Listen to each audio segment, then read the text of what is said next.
What it do, guys? It's D'Anthony here, man, aka Hood Scout, back again for another edition of the Hood Scout podcast. And this is really a unique podcast, a podcast like no other. We're going to have athletes, we're going to have coaches, we're going to have intellectuals, we're going to have media members of all sorts.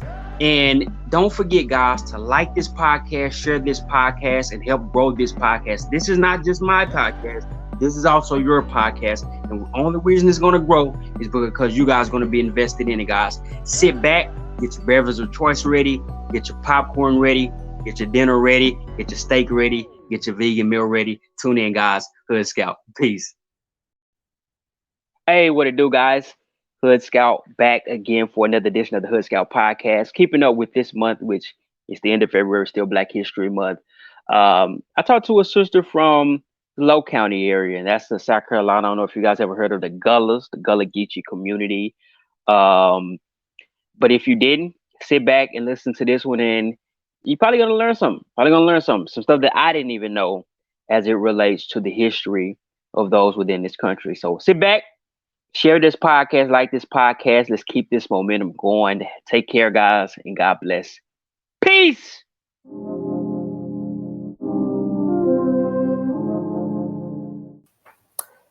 Hey, what it do, guys? Hood Scout here, back again for another edition of the Hood Scout podcast, where we're blending sports and education and history and all these type of things. And today I got a guest from the East Coast. And like we always do, without further ado, introduce yourself, tell the people who you are and where you're from. Hi, I'm Luana Graves Sellers. I am from Hilton Head, South Carolina in the Low Country, and I have a website called Low Country Gullah. So, and a lot of people don't, well, let me just speak for myself. I didn't know about the Gullah community and people until probably about 2 years ago. And believe it or not, my forefather is actually from North Carolina. And I think many African Americans have their roots there as well. But talk to me about that growing up, where you from in that area, and what was the culture like? Well, basically, I'm a lot like you. Growing up, I grew up in New York on Long Island, and I had family in New York City. And so growing up, I had two aunts that would always kind of randomly say, I'm a Geechee, but they never told me what a Geechee was. And at one point, I met someone who was a Gullah, but I didn't really know what that was either.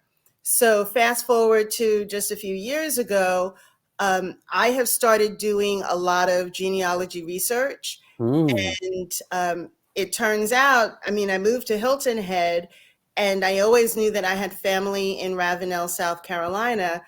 But not until I moved here about 6 years ago did I realize that my Ravenel, South Carolina family, are the Gullah connection that I have. And so between me moving to Hilton Head and learning some of the history and culture and everything that is everything Gullah, that's kind of where Low Country Gullah came from, because a lot of people don't realize, like you and me, that they are Gullah. And research has found that 89% of Black Americans who are descendants of slaves are Gullah. Wow. I know, it's mind-blowing. It's totally mind-blowing. Oh, let me just stop you. I almost got emotional. And now this, I'm not being funny. Wow. I want you to repeat that again, because that really hit me, and I got a little choked up. Repeat that again. So anyone who is a Black American in the United States that has their roots coming from enslavement in the United States, 89% of those people are from the Gullah Geechee culture.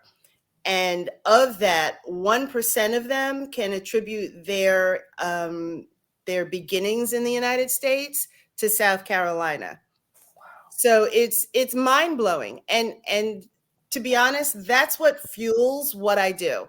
Because like you and like me, I didn't know. And I always grew up, do you call yourself African American? Do you call yourself Black American? Like, who am I? What am I? Mm-hmm. And so I didn't know, and I always gravitated to Black American, not African American, because I'm like, Africa where? Africa Mhm. who? Like, Mhm. is Yeah. there a tribe? Is there a Yeah. country? I mean, Mhm. it's not a continent, it's a country and I couldn't identify it. So I just Mhm. stuck with black. But now I can, and you can say you're a Gullah Geechee American, which is it's huge because when I was in school, and they had International Day, and they would say, well, um, I'm Italian American, and I'm Chinese American, and I'm Irish American, or whatever. Black American is like, but that's a color. It's Mhm. not a Mhm. it's not a culture. Mhm. So now that I know that it's a culture, I want to share it with everybody. And so that's where Low Country Gullah came from. Man, this is gonna be so fun. I know I got another interview after this one. No, I can just tell like the energy, the knowledge, and we're gonna go so many different places with this. Let me ask you this: being in New York, correct? Hmm. What did you see as the big difference from New York and the low country county area? Well, I mean, you're talking north and south. So, culturally there's a huge difference between living up north and living in the south. But, going back to my both of my aunts who were always, proudly saying I'm a Geechee, I grew up with red rice, I grew up with okra, I grew up with a lot of cultural Gullah Geechee cultural things Mm-hmm. that they incorporated into my life. And not until now did I realize that I had been living as a Gullah Geechee all of my life. I just wasn't calling myself that or identifying that way. So it's really, one of those things, like say New Year's Eve, when you have Hoppin' John and cornbread for New Year's Day, and Mm-hmm. your first meal of the day, all of that is Geechee. All of that is Gullah Geechee traditions. There are just so many that are American, and so many Gullah words like tote bag and jukebox. Those are Gullah words, Wow. and like one pot meals like shrimp and grits. That's Gullah. One pot meals like a stew. That's Mm-hmm. Gullah because they took what they had and they threw it in a pot, and that was dinner. Mm-hmm. So it's interesting that most people in or most black people in America have been living the Gullah Geechee lifestyle and culture and really don't even know it. And you know what's so fascinating with that? Many of us in these big cities, like I'm in Dallas, Texas, Hmm. but many of our grandparents may have been from East Texas or Central Texas, and then of course before that the Carolinas, and they migrated through the wars and different things. But that older generation, the way that they cook, whether it be the stews, whether it be the okra, like my great aunt loved okra. Do you think it's amazing how we still were connected even though we were disconnected? Do you think we were losing those food pathways with the newer generation? Yes, and basically what happened is after the Civil War, a lot of let me back up just so people have a better understanding of where Gullah Geechee Mm-hmm. basically is. So the US government has federally designated from Jacksonville, Florida to Jacksonville, North Carolina as the Gullah Geechee corridor. So Mm-hmm. from the coastline to 35 miles inland, that's the Gullah Geechee corridor. Okay. Mm-hmm. So if you have anybody who lives within there that you can trace your roots back to, you're definitely Gullah Geechee. Mm-hmm. Not to say that they all had to stay there because after the Civil War, people scattered. Mm-hmm. They didn't want to stay in the South. A lot Yep. went north, a lot went west. So, Mm-hmm. you have a lot of people who just went wherever they went to. Mm-hmm. And to your point in your question, a lot of things just kind of got watered down. Granted, there are some traditions that keep going, like the Mm-hmm. okra and the red Mm-hmm. rice and just ways of cooking and Mm-hmm. things like that. But a lot of things stay the same. And because they stayed the same, it's those traditions and cultures that maintain themselves. Mm-hmm. Just like the watch night service. Most Black Mm-hmm. churches, come Christmas, not Christmas, New Year's Eve, Mm-hmm. they do the watch night service. Yep. Well, the history of the watch night service was that they were literally waiting or watching for word on New Year's Eve. Early, like during slavery, it was because on New Year's Day, a lot of slave holders, they would sell off their family, the slaves, when starting in a new year. Like it was Mm. a contractual thing. So Wow. that was the beginning of the watch night. And then when it came to emancipation in 1865, it was the watch night that we're free. So it's all part of the same thing. But that's Gullah. That's Mm-hmm. that's one of the Gullah traditions that everybody does it now. Mm-hmm. So it's commonplace, and a lot of things that are sorry about that. No, you're fine. Go ahead. A lot of things that are incorporated into to Black culture, just like the Black church and Mm-hmm. religion. Mm-hmm. You know, the church was where the Gullah receive their information. It's where we receive our information today. Mm-hmm. When someone is running for political office, the first place that they go, if they're going into the Black community, is the Black church, Yep. because that's the source of information. So there's just so many things that doesn't matter if you live in California. That it when you know what the culture is and some of the things that the culture traditions and things like that, then you start putting those pieces together, and it's like Mm-hmm. it's all there. Yeah. And California is really one of those historic places that many of those people came from the South. So as a people, we've migrated so much, but we're more similar and alike than we are not. Let's get into what is some of those Gullah traditions? What is some of those foods for the newer generation? Let me say this. I think for your generation, which is, a little bit older than me, it is so important for you guys to do the work, whether it's writing the books, writing the documentaries. The only reason I know that my forefather came from North Carolina is because I had a relative who has since passed away recently, wrote a book. Before she passed, she wrote a book on the family. And I don't know if a lot of our family really understand the importance of that, but some of the younger generation, like myself, and I see others on social media, God has given us a hunger to know where, and I see it kind of rising back up. So your work is very valuable, but I want to kind of hit on some of those traditional foods and traditional ways of Gullah for the people who are listening for the first time and maybe never heard of it before. Well, what was really interesting about the culture is it was really a simple way of life. Mm-hmm. And just to kind of back up a little bit more, the reason why the Gullah culture survived was because along the seacoast of the United States, you had all of these sea islands. And because a lot of them you couldn't get to with a car, the people who were living there, because a lot of the Confederates and the slave owners and all of that, they literally left the enslaved people behind. Mm-hmm. So they were able to maintain the culture. And so basically, with the culture, they lived off the land and the sea. Mm-hmm. So most of the foods were fish-based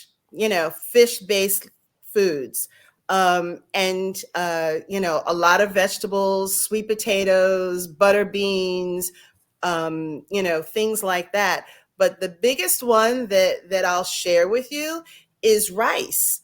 Mm-hmm. That every dish had rice in it, because the coastline, because it's really hot and marshy and swampy, Mm-hmm. along the sea islands, Yes, ma'am. it was where the primary crop was rice. It wasn't cotton. Yes, there was sea island cotton and indigo that was farmed, by the plantations, Mhm. but rice was the primary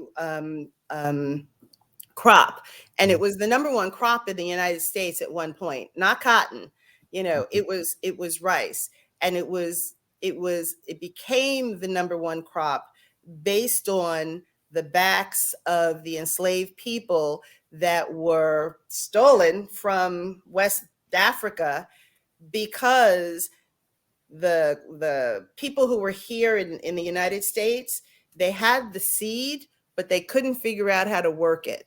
So Mhm. what they did was they went to West Africa and got the Africans who were knowledgeable and very successful in growing rice, Mhm. and they brought them here. And so along the coastline, because it's swampy, because you have the ocean, which is the salt water, and then you have freshwater lakes and ponds and things like that. That's why rice really, really thrived here.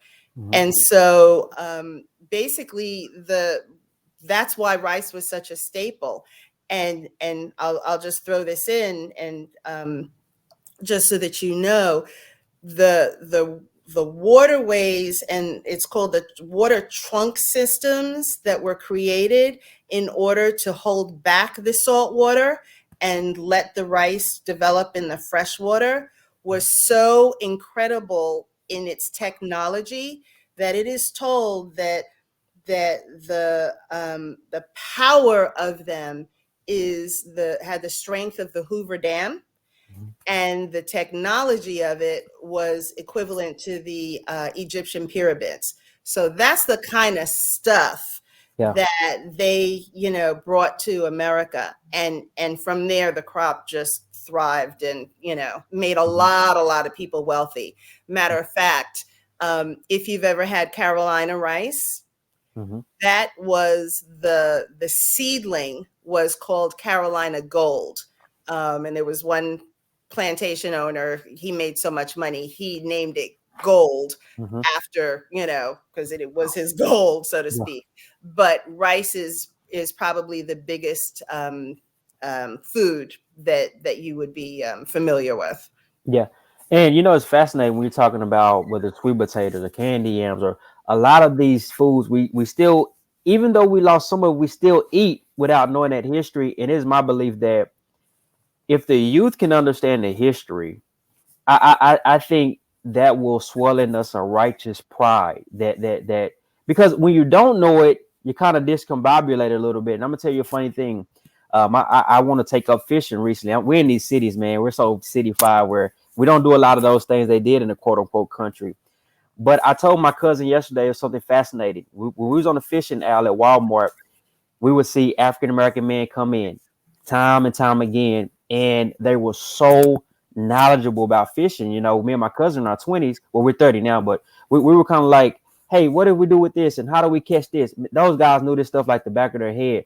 And what it told me was, we need to start telling them to use some of this stuff because Yes. the elders know it. Like that's like an ingrained craft. I asked one guy, so you're a fisherman? He said, man, I'm out there anytime I get, from the creek to the this, that. And you look at him, if you look at him, you would judge him and say, he don't know what he's talking about. But he told us what we need to fish, what type of rod we need, what we want to catch, what type of bait is. And I know that originated from those areas, Yes. and it was so powerful for me because I don't think that stereotype is out there, but our men are fishermen. They knowledge about these things, and I just think it's so important. Do you think that's important for the youth to understand that power of that history? Absolutely, absolutely. And just so that you know, when traditionally, you were talking about, rod and a reel in fishing. The traditional way of fishing that was used is called a cast net. So they Mm, would take a huge net and part of the culture is that someone, usually the men, were weaving those nets, and they would stand on the boat and throw the net, and then pull it back in, and that was the catch. Or they would go shrimping or crabbing, in the waters.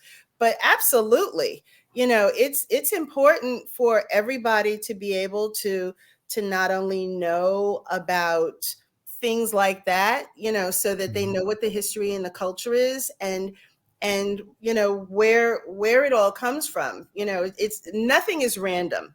Mhm. Nothing is random. Everything came from somewhere. And that way of fishing, all of that is African tradition. It is. It's all in the African tradition.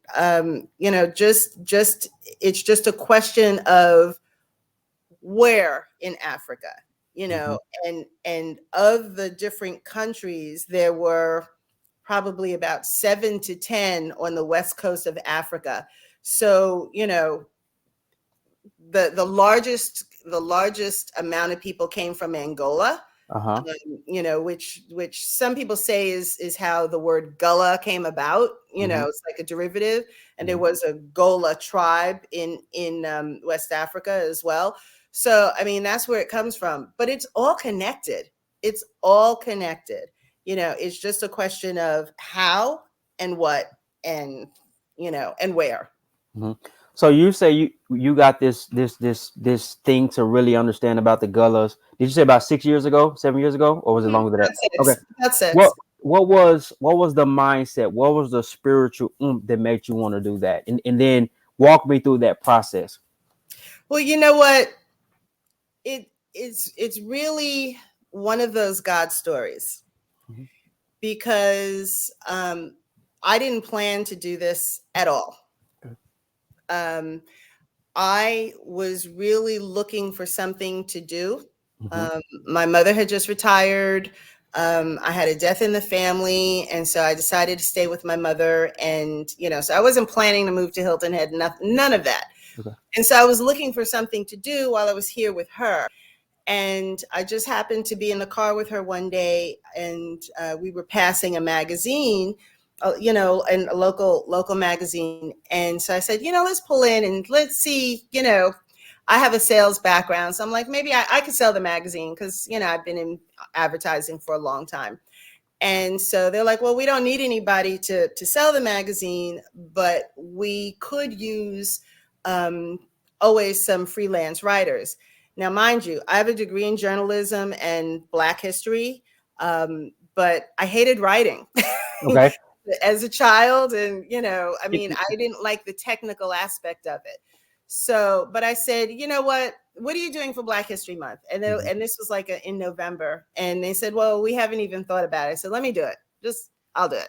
Mhm. They didn't know me. They didn't know if I could write. I could have written a cat is in the Yeah. hat. It's Yeah. black and it's fat. And, Mhm. So anyway, so I started doing the research and whatnot. And I wrote 6 articles, and 8,500 words later, I had not only the largest section of the magazine, but they made the focus of the magazine the Gullah culture and put it on the cover. And Wow. it turned out that it was the largest selling edition that they had ever had, and had actually gone into reprint because people started hoarding the magazine and shipping it to their friends and family everywhere, like Wow. around the country and even around the world. And so after that, they were like, okay, what else can you do? So I was like, Wow. I started writing every month. And the first column that I had, in addition to just keep writing, general stories and traditions and things like that, I started writing about the first families of Hilton Head, and literally taking the history from the original, like, patriarch in the family line, from them all the way to current people who are living on the island, and doing that history and tracing it back. And that became like a really popular you know um, column for them. Mhm. And so I wrote about 15 of those. And I mean, since then, I've just been writing. And every day, people had been asking me, where can I get this article? Where can I get that? And so instead of sending it to the magazine's website, I said, I might as well start my own website. So I did. And that's where Low Country Gullah came in. And I've been writing ever since. And, you know, when I got that aha moment for me, Mhm. when I was just like, wow, I have a history and a culture and a people, and I can trace my roots. You know, I may not know the specific tribe or place in Africa where I can go, Mhm. but I know that my great great great grandfather, my grandmother's great great grandfather, that he was in Charleston and escaped, made his way to Beaufort, joined the U.S. colored troops, the Union Army, during the Civil War, and he was in Hilton Head. And again, so now I'm walking on the ground that he walked on, Mhm. you know, and so it's things like that. And I have to tell you this because it's another mind-blowing thing, that that Hilton Head, not only was the Union Army here, but and because they were here, enslaved people from everywhere. It was like a mecca, you know. Mhm. I know the army's there, I can be free, I'm on my way, kind of thing. And so because of that, they didn't know what to do with tens of thousands of slaves who were willing to just sit down and say, I'm safe, you know, Mhm. I'm free. So what happened was, there one of the generals said, you know, there was a lot of chaos, and he said, you know what? It would be really funny if we gave all of these formerly enslaved people, and this is before the Emancipation Proclamation, Mhm. a plantation that was, you know, where enslaved people worked, and gave them their own town. So it's called Mitchellville. And so it was a complete town. It had its own government. It had its own tax structure. It Mhm. had its own schools and a hospital and retail stores. And it was the first place for compulsory education in South Carolina. And in order to get in the town, if you were not black, you needed a pass. I mean, they were Oh totally. wow. This is 1862, Mhm. 3 years before emancipation, and the just to protect the town, the general had a Fort Howell, built at the head of the town to protect it in case the Confederates decided to come in and raid it or whatever. Mhm. So, you know, even if you can't go to Africa or whatever, so many people were in Mitchellville. You know what Wow. I'm saying? So Mhm. many people were in the Gullah Geechee corridor that it grounds you. It Yeah. just it gives you roots. It gives you roots that you may never have had or may never have thought that you could have had. Mhm. And it's mind blowing. It's amazing because we haven't spoke a lot before this, but I know for sure that my forefather fought in the war, and I think it was I'm not sure the exact history of, but it was, I think, from North Carolina to Tennessee, Hmm. and you know they've obviously migrated to Texas, but that they were he was literally in that area in that wartime that you're speaking of. So that kind of speaks to the truth of what you're saying. I want you to give people your website again, and I want to continue this. What I want to talk about. Um, do you know? Was it very common to have many African American towns at that time, like throughout that area? Oh, No, it wasn't. Okay. no, because this was before emancipation, Hmm. essentially black people, they didn't have a legal standing. Okay. They weren't, you know, they're the whole three-fifths of a man and all of Hmm. that. So during the war, they were called contraband because Hmm. essentially someone else owned them, you know, owned the enslaved person, and the Union Army had them. So technically, just like something you would kind of steal or something of somebody else's, they called them contraband. So there weren't a lot of towns like that. Mitchellville was the first. Hmm. There were others eventually, you know, after, you know, 1865 and, you know, years after that. But this one was the first where, you know, they did everything They were completely self-governed, and were able to kind of do their own thing, and it was really a test that the Lincoln and the government wanted to give, to even see if they could be self-sufficient, and so when a lot of northern, and I'm sure you've heard, a lot of northerners came down and were educating and whatnot. That's where they were coming to. They were coming to the South because the Union Army was here, and they started that process.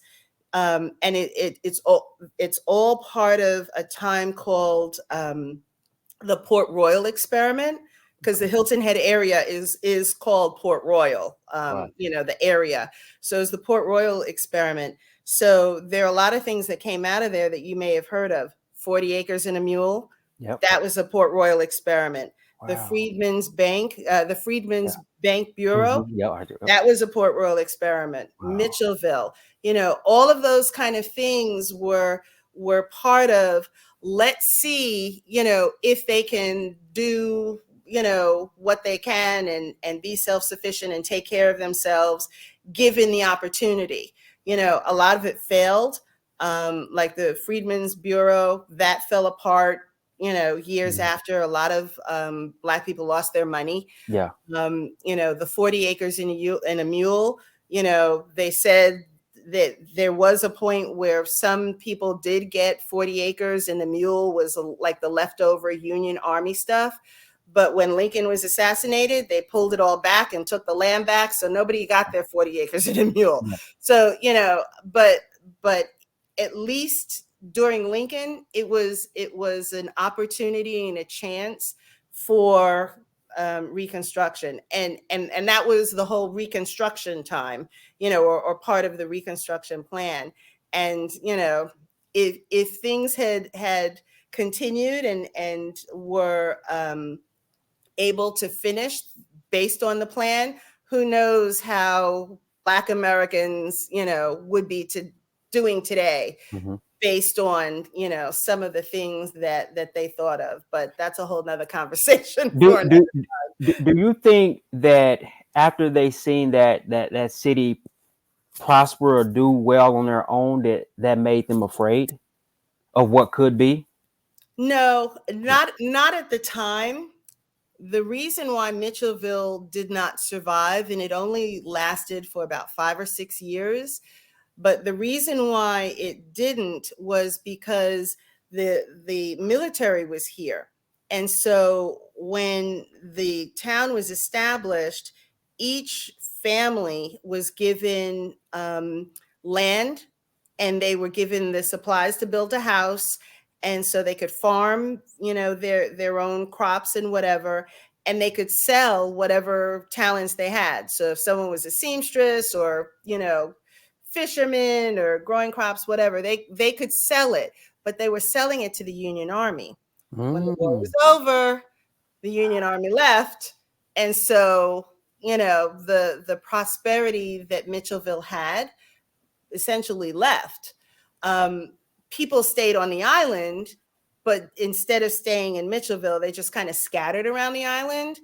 They stayed, but it just didn't last. So it wasn't some other reason. I mean, there are a lot of reasons behind it, but primarily that's what happened. The Army left, and so the cash cow left too. Wow, that's a nugget. I mean, just learning that kind of tells you why, like, because money was flowing in that. Wow, that's very interesting. Let's talk a little bit again about that history. Like, what I read about the basket making and different things like that. Let's talk about that history again and some of that culture. What are some of those cultural nuances of that area? Whether it's basket making or something else that maybe people don't know about. Well, it's interesting. Today, if you wanted a sweetgrass basket, you could get one for $100, $300. I mean, it's a beautiful piece of art as we see it today. Mm-hmm. But back then, it was functional. It was what they used to sift rice. A big basket, kind of like a wok shaped. Mm-hmm. That's what they used to sift the rice. It was functional. It was a part of living.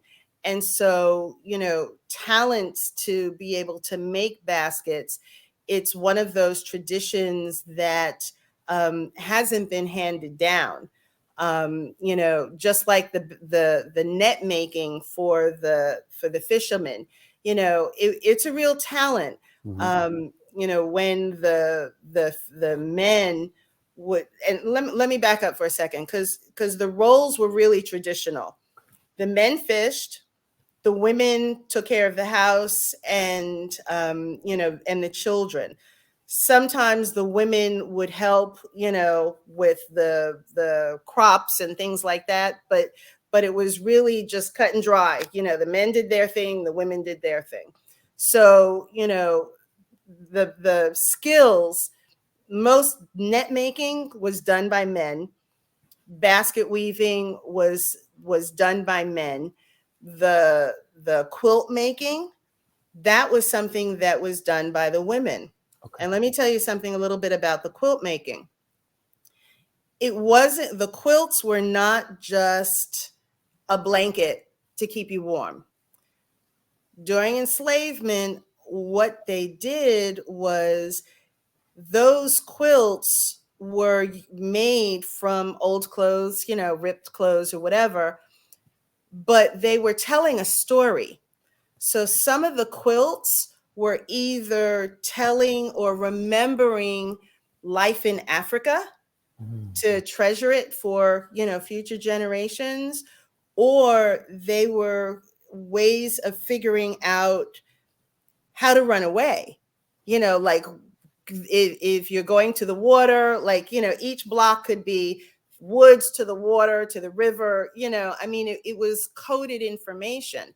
So it wasn't just a random, let's throw some fabric together. They all had a real meaning behind them. And, some of them were made specifically, like if someone was a midwife, and they were, delivering babies, or the local herbalist who was, helping with medicine and things like that. Sometimes they were specific to those things, but for the most part, they were informational. Hmm. So there's a lot. There's so much. Yeah. And is it okay if you give your website once again for people who Oh, want? absolutely. Yeah. What is that website again? Absolutely. The website is lowcountrygullah.com. And I'm also on social media. You can find me Twitter, YouTube, Facebook, Instagram, LinkedIn. So I'm always posting information, stories and articles and things like that. Um, Before we got on here, I am finishing up my third documentary. Hmm. This one is on Harriet Tubman, from the railroad to a spy. So that story, because Harriet Tubman was on Hilton Head at one point, Hmm. and she was one of the first, well, not one of, she was the first Black woman to be involved with the Union Army and help strategize and plan a military operation. So that's what that documentary is on. And so I have a lot of documentaries and even video shorts on YouTube, which is also under Low Country Gullah. Everything is Low Country Gullah, social media wise. But if you go on YouTube, I do one on the story of rice, so that you can see, the history of rice and how important it was to the culture. I did one on the quilts, so there, slave Bible, you name it. There's a whole bunch of stuff, and there's even one on Juneteenth, and there's another one on Mitchellville. So if you want to do a deeper dive into Mitchellville and Juneteenth and all of that, I definitely have the documentaries, so you could check out the YouTube channel there. I just want to make sure I throw that out for people who are listening and want to get more information. Yeah, I You know, appreciate that. one fascinating thing with, and I want to go a little bit longer, but I'm Mhm. also mindful of your time. The thing with the quilts that's fascinating is I remember from my great grandparents' generation the teaching of making quilts, and some of them would be different colors and different patterns. That's fascinating. That realistically, that came from there. Were the women into making clothes, and was that a normal type of thing as well? Yes, yes. Yeah, Just I think, did like, you mute yourself? No, I didn't. You can't hear me? Okay, you back. I got you. I'm sorry. Okay. Yeah. Yes. The answer to that is yes. Just like today, if someone is a carpenter or if someone is a seamstress, if that's what you're good at, that's what you did. Hmm. And so, yes, their clothes, the quilts, the quilting was the time of day where, say, the women could get together and talk and share and that kind of thing. So yes, if there was someone who was good at making clothes, Hmm. they were the one who made the clothes for everybody. And the nice thing about the culture is that not only is it a face-to-face culture, in that a lot of things aren't written down. So it was the elders talking to, sharing those stories just like we do now. Hmm. But the culture was also, if I had, you had, whatever I had, you had. So if I grew crops and you fished, you give me fish, I give you crops. If I made clothes and you built boats, whatever it was. And they just shared. They just shared and provided for each other and really took care of each other. And that was the way of Gullah life, Hmm. that you give to get. And it's a beautiful thing. It's a beautiful thing, because it was really the structure of African village. That is exactly how Gullah life was. And even on Hilton Head today, there is, the Gullah elders are part of the leadership. Hmm. And there are leaders who kind of come together and discuss things in support and betterment of the community. So that's still going on right now. Hmm. So a lot of those traditions, even though it may have been spread out and watered down or whatever, it's still going on today. And I think the power with that is, to be honest, I don't know many women, younger women my age, and I know there are some, so you don't want to make a broad statement, but I don't know how many are into making quilts and sewing. I really feel, even in Dallas has a deep African American history going back to the 1900s to what the 1950s. And then, I mean, historic black communities, Hamilton Park, stuff like that. And it started to deteriorate, whether they built lakes and different highways, really messed up a lot of neighborhoods. Um, I almost forgot what I was about to say, but I was going to say, what it's kind of hurtful that some of the disconnect has started. How do you think my generation can kind of bridge it together in a way? In a word, ask. Okay. Right now, a lot of the elders, they're dying off. Yeah. And for me, there's so many questions. My grandmother is still alive. She just turned 97. So I've been bugging her. Yeah. Yeah. Like, No, that's tell me, great. tell me, tell Yep. me, tell me, Yep. as much as I can. But that's what you have to do. And if I knew what I know now, 10, 20 years ago, I would have started, tell me, because, years ago, I mean, my grandmother understands now the importance of it to me, but before it was just like, yeah, Yeah. I don't need to tell you, Yep. whatever. Yep. Yeah, I had my life, I lived my life, and that kind of thing. Hmm. But you really have to push for it. Yeah. And see, Gullah culture is a face-to-face culture. So if you don't take that time, and one of the things that is prevalent with the elders, and I'm sure you grew up with this because it's definitely a black thing, when the adults are speaking, children be quiet. Yep. That's Gullah. It's called little pigeon, big ears. That they're listening, but it's the information isn't shared. So as young people, you got, if you don't ask, you will never know. And Hmm. if the information dies, it just dies. And one of the things that truly hurts my heart is that the Gullah language is something that is it's going away, Wow. and Gullah culture is one of only a few indigenous cultures in Mhm. America. Think about that. Yeah, that's deep. Yeah. That's deep. Yep. Wow. I mean, you're talking about the Indians, you're talking Mhm. about the Gullah. I don't think, not as far as I know, I don't think there's anybody else. Mhm. So the language and the culture, it's our job to keep it going. It's our job to learn, it's our job to know. And I mean, it's a beautiful thing to make that connection, but soak it all in and share it. Share Mhm. it, share it, share it. That's why I do what I do. Because, you know, with the Gullah language, when at least a lot of the people who speak it or have spoken it, they stopped speaking it because they were told they sounded ignorant Yeah. or backwards. And so, and they were made to seem that they should be ashamed of speaking that way. That's not the case.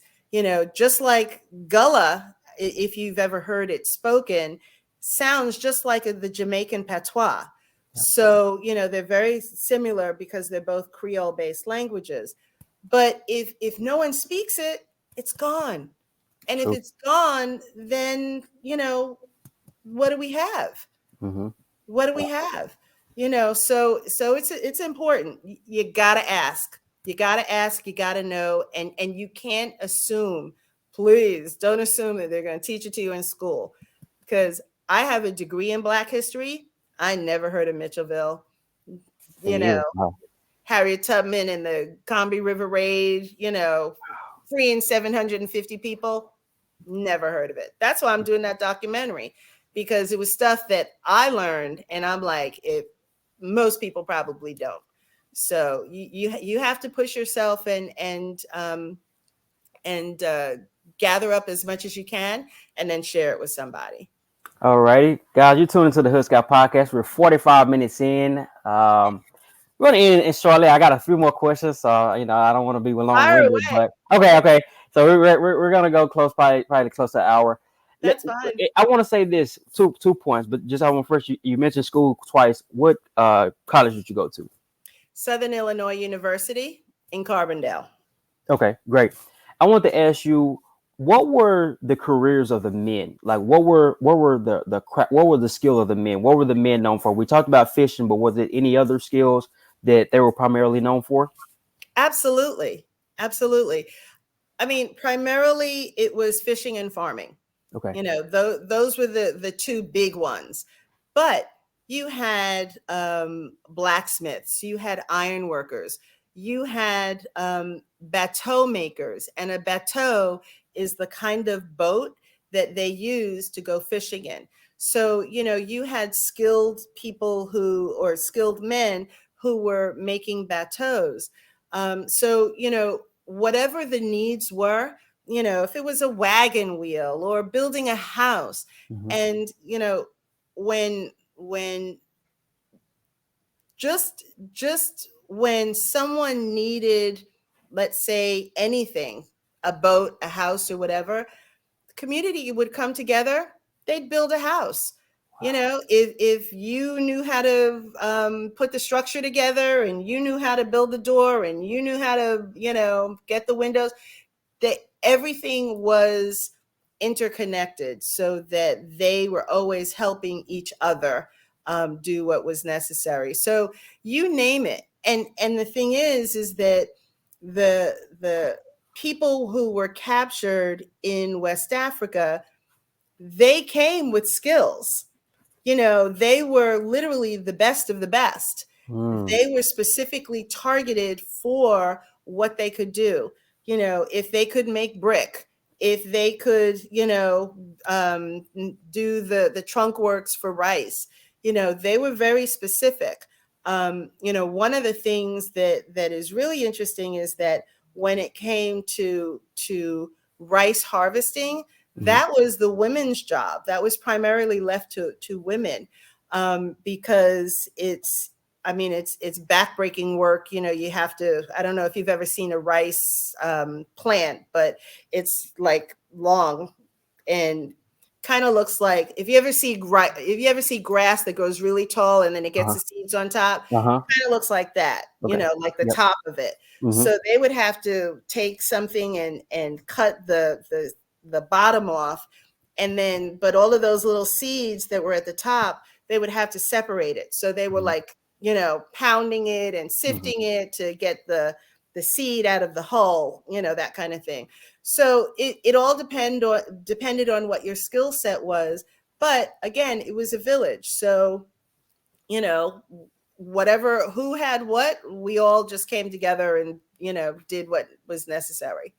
And you talk about kind of like how frustrating it is, but the next generation things getting lost. I believe in my heart, the youth are gonna come back to that old style. I believe that it's gonna be a rebirth. I really do. I think it's already happening. Yeah. I do. I really believe that. Let's talk about that documentary. How when did that first come to your mind, and how was it making it? What was that process like making your documentary? Which one? The latest one. The latest one. I'm sorry. The current one? Yes, ma'am. Okay, so first of all, Harriet Tubman is my shero. Okay. I think that she, first of all, I'm a Marvel fan, so that's how I think. She could have been one of the Marvel, characters. That's how cool she is as a person. And because I knew some of the things that she had done, everybody knows about the railroad, but that's about it. She was instrumental in getting the enslaved men into the U.S. colored troops. It was because of her and Frederick Douglass and a few other people who literally went to Lincoln and said, we could do this. You need people. There's millions of Black people, who are ready to help you. So there were just so many things. And when the movie Harriet Tubman came out, I don't know if you saw it or not. I guess it was 2 or 3 years ago, maybe 4, whatever.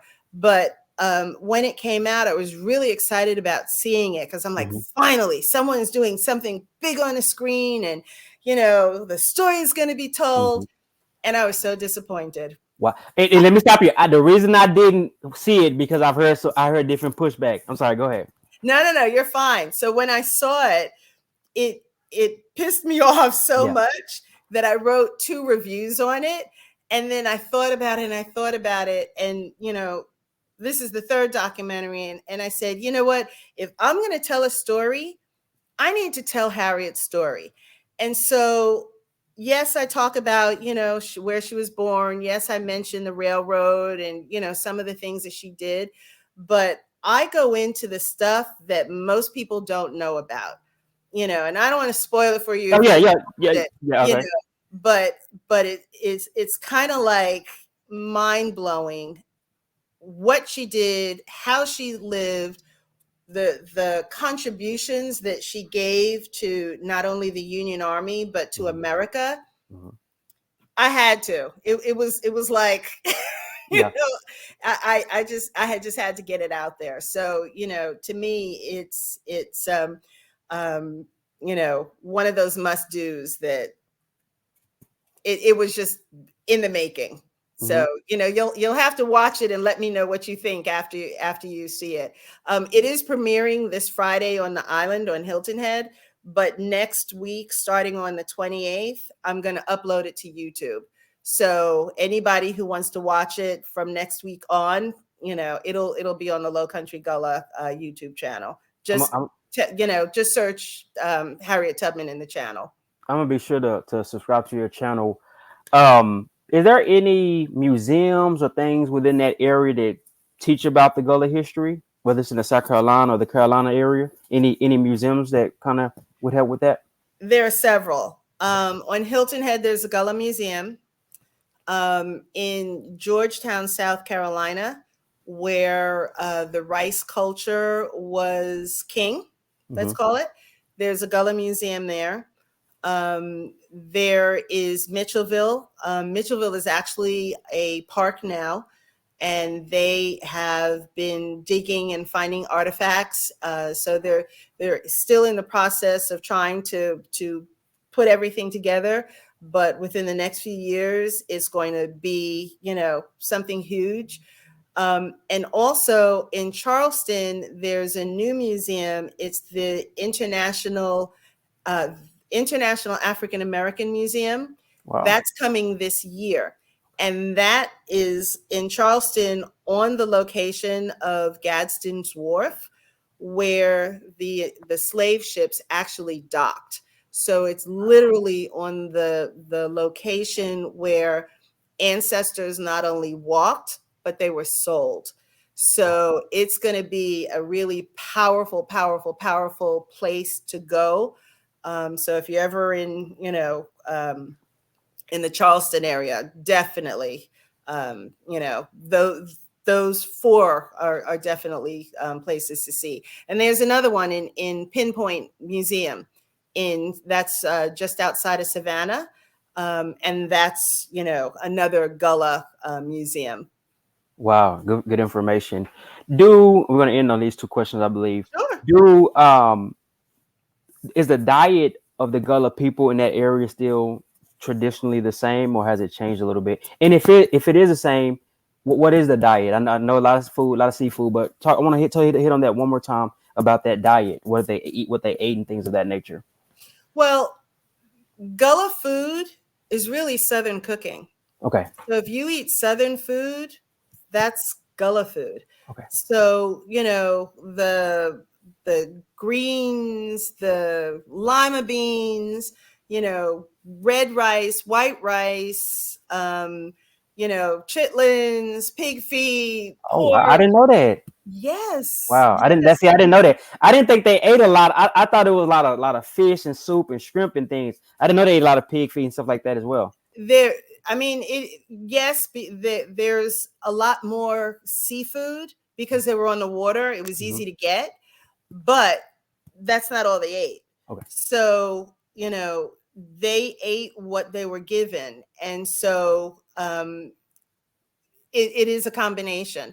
One thing I will tell you that was different about the Gullah is that on the coast, they were able to work under what is called a task system of slavery, which meant that if you let's say your job was to field rice, so if you were able to do your work from say 7 o'clock in the morning till 5 o'clock in the afternoon, or whenever you finished whatever your requirements were, you had the rest of the day to do what you wanted.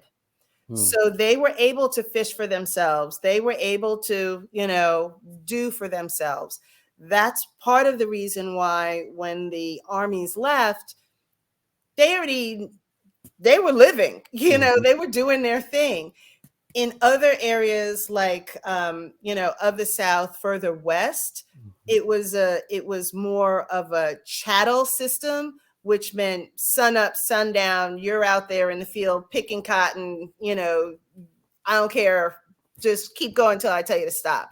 So that's what was really different about the Gullah, is that they were able to hold on to the traditions and the ways that they were familiar, because they all came from different West African countries. But since they were able to blend into not only a language, but maintain those cultures and traditions. And so that's why it's a lot of it is African based, because they had that freedom to do that. Man, it's amazing. Like the food, like you think, oh, this is just the South, Arkansas, just Mississippi, just Texas. No, that food came right from there, and a lot of us still eat it today. Oh wow! Have you ever seen High on the Hog? I didn't, but I've heard a lot about that one. I've heard a lot about that one. Yeah. Wow. It breaks it down like the sweet potato, the yam, the okra, and it literally, it does come to Hilton Head and talks, like really goes into the African food, then the Gullah food, like all the way through to modern day like barbecue. But all of that, it's so well done, Hmm. Yeah, and I, I that's can that's always very recommend that's a it. very acclaimed documentary, very acclaimed. Let's end on these two ones. We're an hour in, so let's get ready to end. Sure. Give what advice or what thing would you tell the my generation, younger generation, and your generation, like what's some parting wisdom from a historical perspective that we can have going forward? Well, I guess I mean, I mentioned before, push yourself, push yourself to know, learn who you are. It's really empowering to know who you are and what you can connect to. So that would be the first thing. The second thing that I would say is, you know, Gullah culture was one where we were together. We relied on each other. And if we could get back to that, who Yes, knows what we could accomplish? yes, So when you see somebody, say something. Just don't walk by them. Say, hey, how you doing? You don't have to have a 20-minute conversation, but just connect like that. We need to love each other more versus hating on each other. yeah. So, I mean, those would be my two, And now and yeah, and dirty. yo, and that's so powerful. I was just talking to a head coach out of New Orleans, which that's kind of a historic area, if you will, and he was saying traditionally in that tradition you spoke, and in fact, if you didn't speak, it's kind of like what's wrong with you, so Right. that all that come from there though. It's all the same. So wow, Exactly. Just like, I'm sure when you grew up that when you went out, if one of your mother's friends saw you doing something, they'd say, hey, I know who you are. I'm gonna go tell your mother. yeah, We took care of our kids that way, and that's Gullah. That's purely Gullah. So, we need to get back to that. If I see your child acting up, I say something, or in danger or something. But, everybody doesn't do that. And we should, because if we don't take care of each other, who's going to take care of us? yeah, it truly takes a village. Wow. Well, that's it, guys. I'm thankful that you joined me. I'll be sure to send you a link when we edit this one and get this podcast ready to go. Much success on your documentaries, on Thank you. everything that you put your mind and your talents to. I pray that it prosper and enjoy your rest of the day. And thank you so much for joining me. You're welcome. I really enjoyed it. And if you want me to go into a deeper dive some other time, Yeah, just let me know. yeah, Yeah, we will. We can go deeper. So I don't know when, but whenever, maybe in the future, we'll have you on again, and we'll keep chipping away because I just want to. Even if I can only reach one person my age, I think that's a victory, and that's what I want to do. absolutely. That's what I want to do. Okay. Absolutely. Hey, thank you. God bless you, and keep Same up the to good you. fight. Yes, ma'am. You Take care. too. Yes, ma'am. Take care. Yes, ma'am. Bye. Bye bye.